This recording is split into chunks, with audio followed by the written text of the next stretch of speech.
Oh, what? I was just writing this real quick. Okay. Welcome back to Sam and Ham. This is Sam. And this is Ham. And guess what we're doing today? Are we doing more monster review? Yes, we are. We're going to review 5 monsters at random as the dice decides, going down the list that I just learned was alphabetical. I wasn't paying attention earlier. That's funny.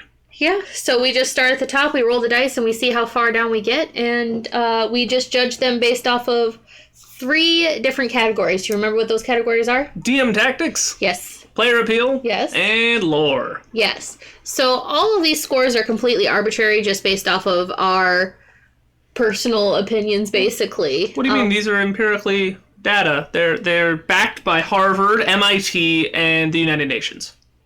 I didn't know that we were sponsored by 3 top names. That would be great. Yep. Let's roll that first dice, why don't we? All right. On that note, we will roll that first dice. And today before we roll it, though. Oh, yes. We are doing CR 1/2. Yes, CR 1/2. If you haven't seen our previous 2 videos, feel free to look back. We've done an 1/8 and a quarter so far. Yes. All right. So we're going to roll that D20 and see how far we go. 20! You can't script that. No. So we're going to count down from 20. 1, 2, 3, 4, 5, 6, 7, 8, 9, 10, 11, 12, 13, 14, 15, 16, 17, 18, 19, 20. The Drugar Spore Servant. Can't say I've heard of this guy. It looks like it's a plant. Neat. Yep. Go ahead and write that down and we'll get back to him. Next up is 19. We are getting some... We're getting distance here. Distance here on the list. So starting with the Drugar, 1, 2, 3, 4, 5, 6, 7, 8, 9, 10, 11, 12, 13, 14, 15, 16, 17, 18, 19. What the heck is that? The Jackaly? The Jackaly. The Jackaly. I'm really sad that we missed all of the giants. The giant goat, the giant seal eel, the giant seahorse, the giant wasp. We missed the hobgoblin. The goblin's big brother, of course. Yes. Damn. All right, what's next? What's next? 11. 11 from the Jackaly. 1, 2, 3, 4, 5, 6, 7, 8, 9, 10, 11. Orc Nurtured one of Uterus. And rolling again, we get a 17. I wish I could roll this well in actual D&D, I'll be honest. Yeah, no kidding. 1, 2, 3, 4, 5, 6, 7, 8, 9, 10, 11, 12, 13, 14, 15, 16, 17. Skeletal Alchemist. Ooh, that one will be fancy. Something better than just a skeleton? Mm-hmm. All right, that's number 4. Yep, one more. One more. Who's going to be last? 18. 18. 1, 2, 3, 4, 5, 6, 7, 8, 9, 10, 11, 12, 13, 14, 15, 16, 17, 18. The warg. Ooh, I like the warg. All right, I know that one a little bit. All right, now that we got our choices here, actually, we managed to luck out and not have to go back up to the top. I was going to ask what happens if we do, but I'm glad that we haven't had to do that yet. Yeah, so far so good. Definitely CR halves are a lot less beasts. I think we're going to be even less going forward. I was about to say, I think we're going to notice that pattern moving forward. Starting us off right back at the top was the... Drugar Spore Servant. Drugar Spore Servant. Alright, so he's a plant. He's a plant, apparently. However, looking at him, he does not look like a plant. Well, the Drugar are the underground dwarves, usually in the Underdark. They're really pale and kind of just jerks. And this is from Out of the Abyss, which is a book all about the Underdark. So I'm guessing this probably... Does it have a lore tab? It does not. Oh. Well, I'm guessing this one probably is a Drugar whose mind has been taken over by a spore, probably from some myconliths or something similar. Gotcha. So he's essentially a charmed Underdark. Yeah, but instead of charmed with magic, he's charmed with plant spores in his brain, probably. That makes sense. Do you know there's a bacteria that does that to ants? I've heard of that. Yeah, basically the same thing, but on a larger scale and much more terrifying, to be honest. All right, so let's break down some of the, tactical appeal here. We have AC armor of 16, 26 hit point standard. They only move 15 feet, so they're slow. Pretty slow. I'm trying to remember what the zombie shambles at. I think they even shamble faster than that. I think it's like 20, 25. Okay. And not intelligent at all. -4 to intel, -5 to charisma. That officially puts them in the non-sentient category. These guys are dumber than your average dog. You're not wrong, but if they're possessed by a plant, I don't think they're going to be very probably responsive not. to you. They do have blind sight, That is useful. which means they don't need their eyes to see you. Yeah. So odds are they're not using this poor guy's eyes. They No. seem pretty dead to the world. Yes. They do have resistance to poison, also being blinded, charmed, frightened, or paralyzed. Makes sense, because again, plant. Yeah, that plant's taken over. They don't speak any languages, and they just have a war pick. So they just have this melee weapon attack with +4 to hit and that 5-foot hit reach. Yep, and it does a d8 plus 2 damage. Alright, so DM tactics. How do we break this down? How we see it? On one hand, I think he's got a really high HP pool, especially compared to some of the other things that we've seen. I don't know, like, the average for half CR health, top of my head, but he seems pretty beefy. But the counterpoint is he's very slow. He has no mental stats whatsoever. He has no ranged attacks. These guys very much seem like what I like to call a brute. The goal of the brute is that they're very immobile, but they do a lot of damage when they finally get on top of you. But this guy's damage is pretty lacking, I'm not gonna lie. The goal of the brute is you're supposed to have to like kite them or stay at a range or do something smart, or else you're gonna get that really big hit. He doesn't have it. I'll be honest, I don't see what else I could do with this guy other than he's a pretty big meat sponge. I'm gonna give him like a 3. A 3? Okay. Yeah. How about for a player? Would you be interested in running into one of these in the Underdark? To be honest, I'm going to say no, I don't want to run into this. However, I feel like this guy's backstory could write itself. I mean, you got plants taking over people's brains. Yeah, it's a neat concept. Good for a horror book. So I think that would definitely lead to a good storyline here is why are all these people being turned into unpeople? Plant people. That's true. I think they could get a point or 2 for that. I don't know if you want to put it in lore or in player appeal, though. I'm going to go with player appeal just for that, just because... What are you giving them? I'm going to say a 4. Okay, that's better than they probably hoped for. Probably. And for the lore, I actually think it's not bad. Yeah? I think the lore here is fine. I could give it a 6. A 6? Okay. How about you? I'm going to have to go with 5. Again, it's some that's fine. unnamed character all by himself, but at the same time, again, I think that story could write itself with the right DM. Right, that's fair. Okay. Let's move on Yeah, let's go ahead and move on. Who's to next? the Jackaly. Jacula. All right. Ooh, Oh boy. that is a lot spookier than what I anticipated. Yeah, not gonna lie, I didn't know what a Jackaly was.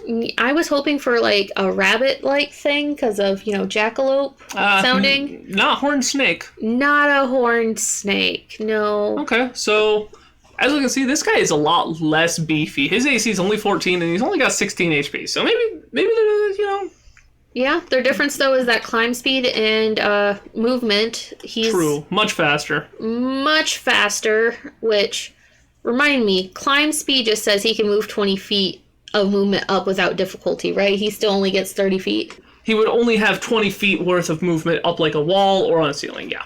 That makes sense, but that's definitely for the tactical disadvantage of a player of Yeah. trying to come after this thing if it goes up walls. Yes. Also, that -4 intel and -1 to wisdom, so I don't think it's going to be talking to anybody. No, it is a snake. It is a snake. I like to put that aside as to what it is and talk about how smart it is. That's fair. It's also very stealthy, good at looking at things, and very athletic. Yeah. Doesn't need eyes to see either. It is also has blind sight. And it has camouflage and keen smell, meaning that it gets advantage on dexterity stealth checks to hide, and advantage on perception checks that run out on smell. So this is a hunter. Right. And its attacks are just a melee weapon attack with bite or spring. It springs up to 30 feet in a straight line and makes a bite. So you gotta stay out of the way of this thing, or it can do 2d6 piercing damage. Well, actually, so if it uses its spring and moves at least 10 feet, it has advantage on its attack roll, and if the attack hits, it does an extra 2d6. So on top of the first 2d6. So if he springs at you that first round of combat, he can do 4d6 plus 2, and he has advantage to hit. Ouch. That's an ambush predator right there. Yeah. This seems like a pretty cool low-level assassin style thing. Yeah. It does have some info here. I'm going to go ahead and click on that. It does have a pronouncement here. Oh, it's a Jackaly. Jaculi. Sorry. Jackaly.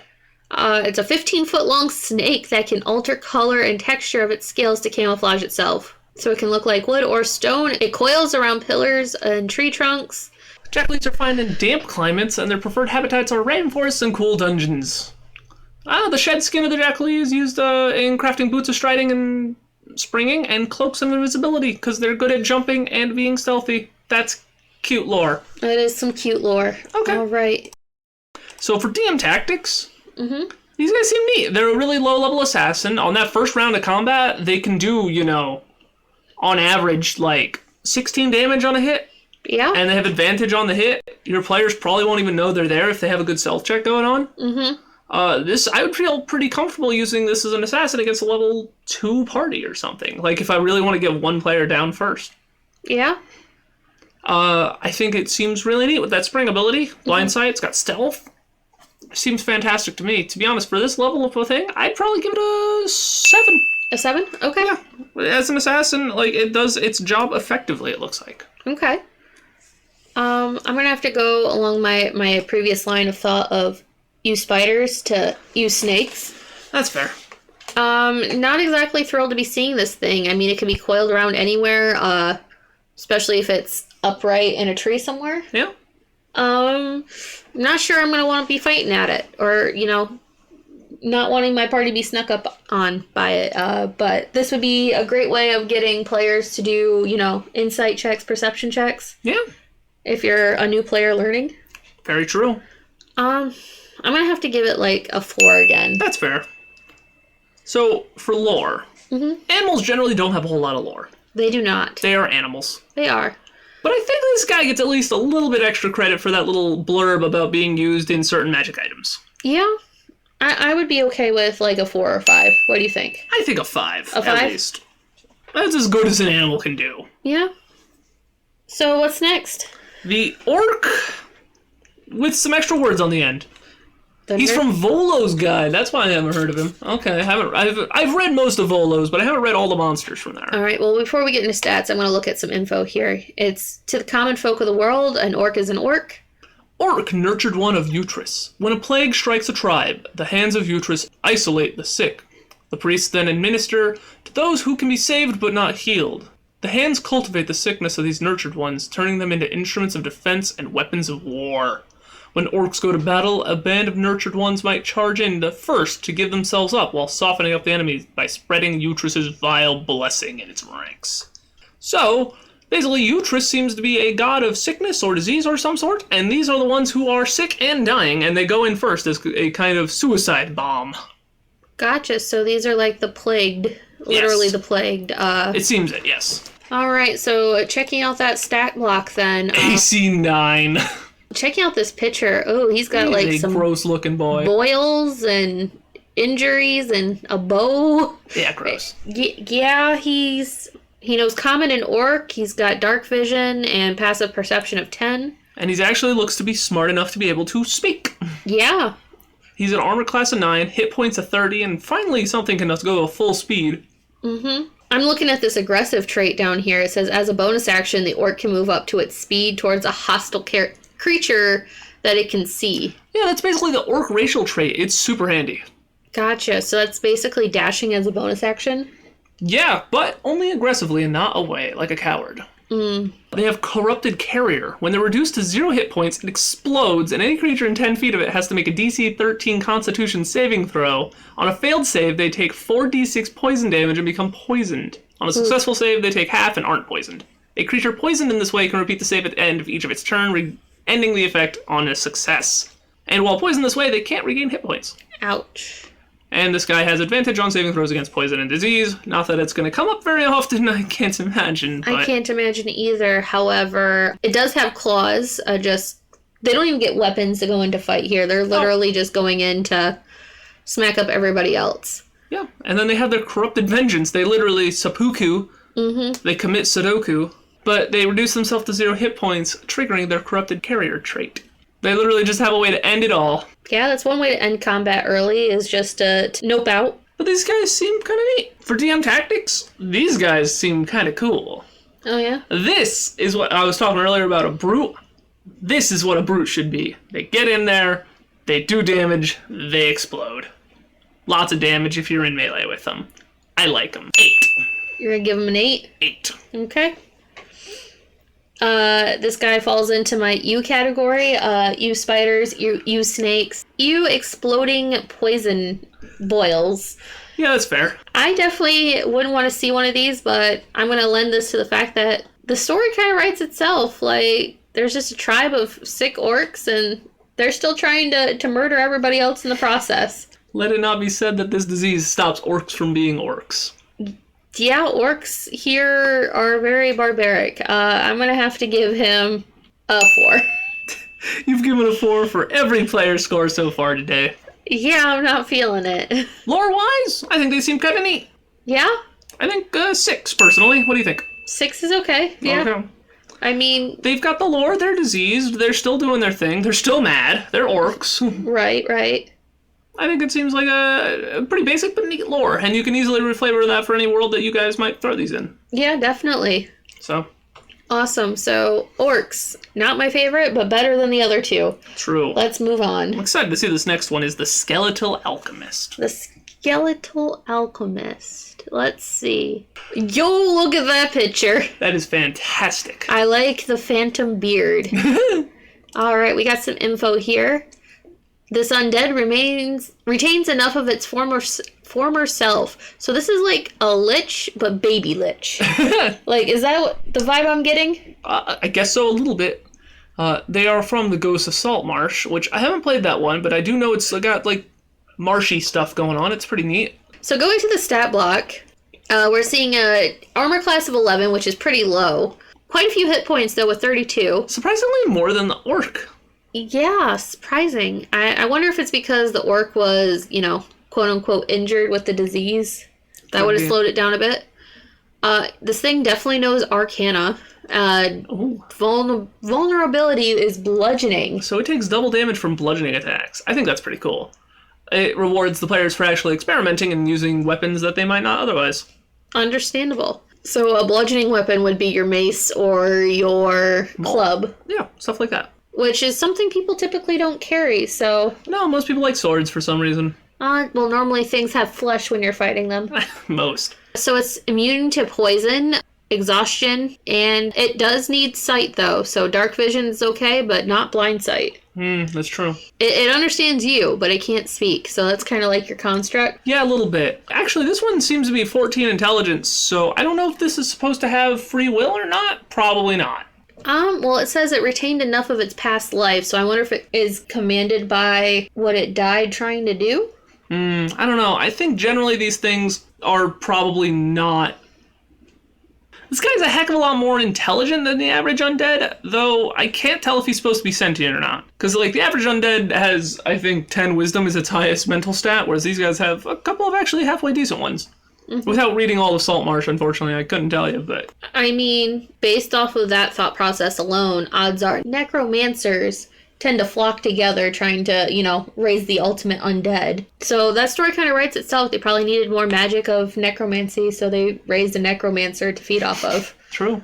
He also has magic resistance, so he's got advantage on spells and other magical effects, and also he has multi-attack, but only for his lob acid attack.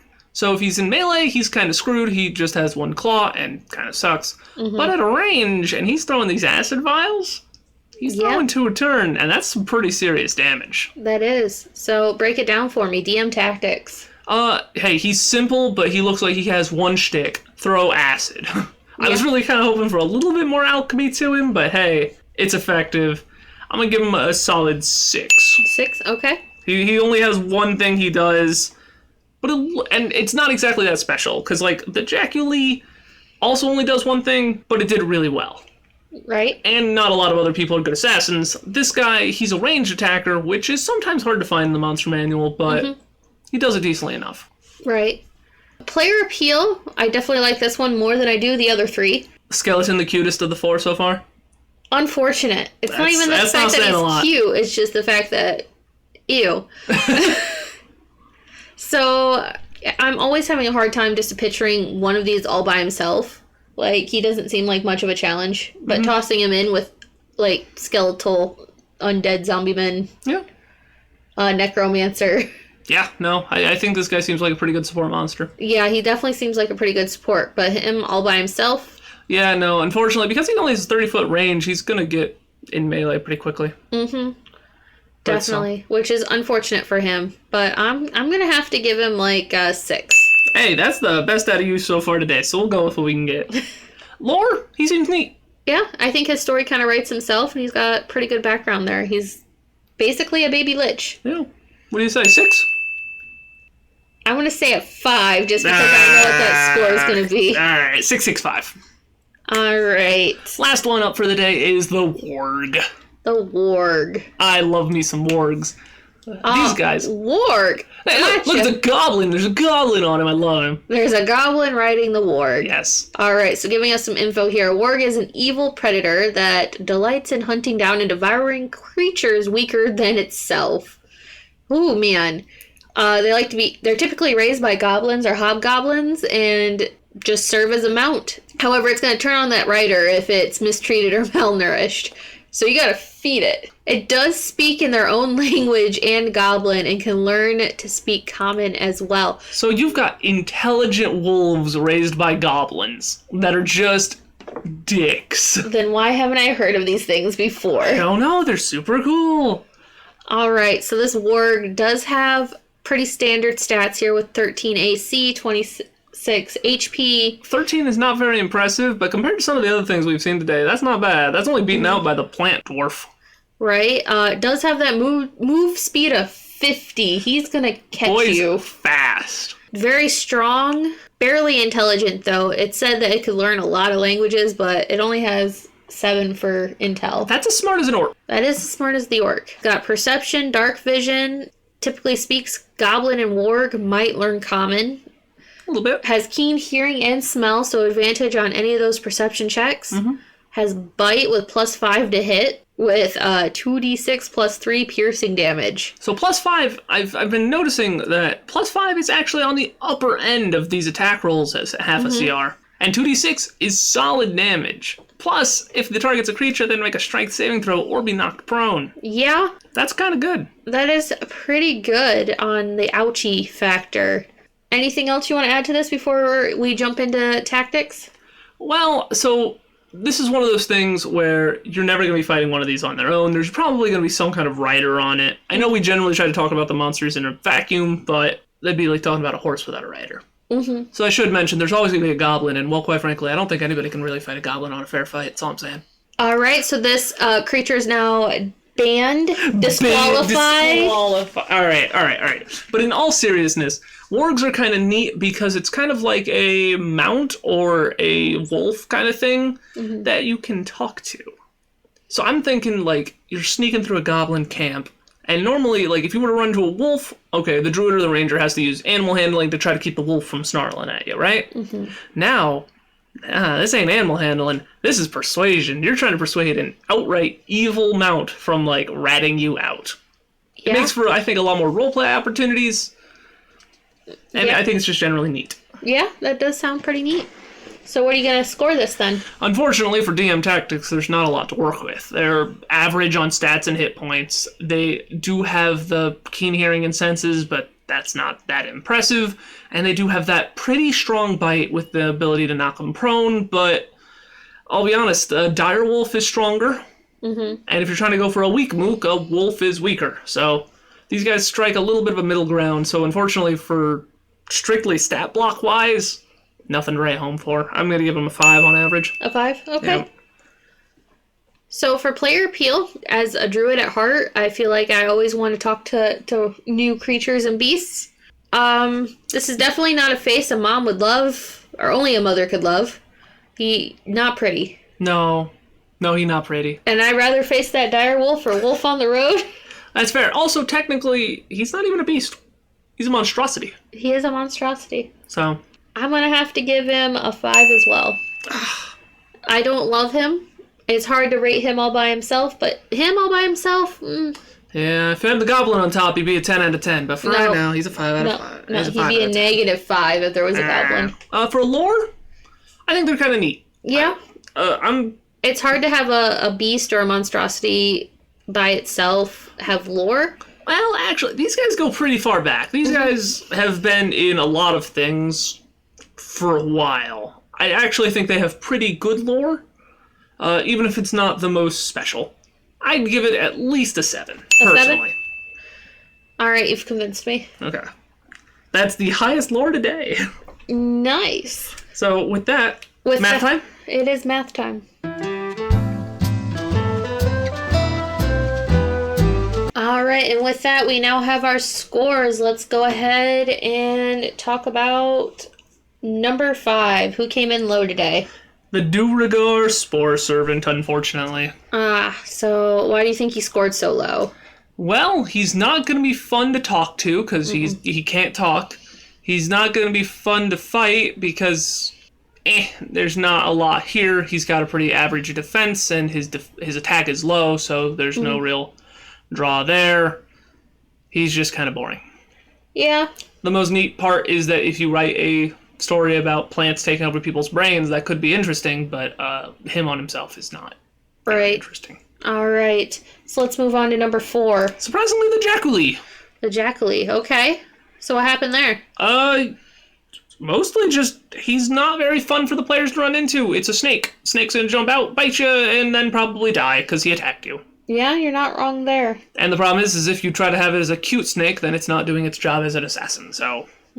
He's just not very fun for the players, but he is a useful tool in the DM's toolbox. He is a very useful tool. All right, what's number 3? Well, we have a tie, actually, between the Skeletal Alchemist and the Warg. Who do you think we should give the win to? All right, so Skeletal Alchemist or the Warg? Yeah, we agreed that the Alchemist is more useful for the DM and probably more fun for the players to run into, but their lore is pretty lacking, it looks like. Whereas the Warg is not as useful for the player and not as cool for not as useful for the DM and not as fun for the player, but their lore is pretty good. I would have to say, just based on utility, it'd have to be the Skeletal Alchemist, just because... To win? Yeah. Okay, so number 3 is going to be the Warg. The Warg? All right. So unfortunate for the Warg, he just has that lore. He's kind of like that OG mount. Yeah, he's just an evil wolf that's a little intelligent. It's kind of how they write wolves in some stories, but more of a jerk. Yeah. I think the real flaw of the Warg is that nobody's looking forward to a Warg as much as they are a wolf or dire wolf, so... Yeah, that is the unfortunate side effect. Also kind of weird having a pet that might be able to talk to you. Yeah, we don't get... Yeah, that'd be kind of slavery. Kind of. All right, so jumping to number 2 then was the Alchemist? Yes. The Alchemist's just neat. He can lob poison. It's got a low chance to hit, but hey, that's a potential of 2d8 plus 2 damage a round. You're not wrong, and also, that beard though. You do look dashing. Dashing. All right, which brings us to our number 1 spot. The Orc Nurtured of Uterus. All right, so this guy... Why do we always have the ugliest dudes win? Because they do the coolest things? I guess they do. This guy is super useful for a DM toolbox. He literally, even if the players one-shot him, as long as he made it to melee, which he should with that aggressive trait, he's doing damage before he goes down. Gotcha. You're not wrong. That's my most useful bit, because nothing feels worse as a DM than you try to throw a monster at somebody and the players just one-shot it and take no damage. Or if your bad guy gets one turn and misses their attack, what was the point? This guy doesn't have that flaw. Yeah, you're right. This guy's going to be hurting somebody no matter what. Yeah. All right. So, Orc, the... Nurtured one of Uterus. Yeah. Sir, you are the number 1 spot for the half CR... Monster Showdown. We'll hopefully see... Well, hopefully I will never see this man in my life. I'll be honest, I do not want to see you again, Orc Nurtured one of Uterus, but you're damn good at what you do. I salute you. You gotta stay out of the fruit snacks. Until next time! This is Sam. And this is Ham! I'm gonna go get more sugar. Bye-bye!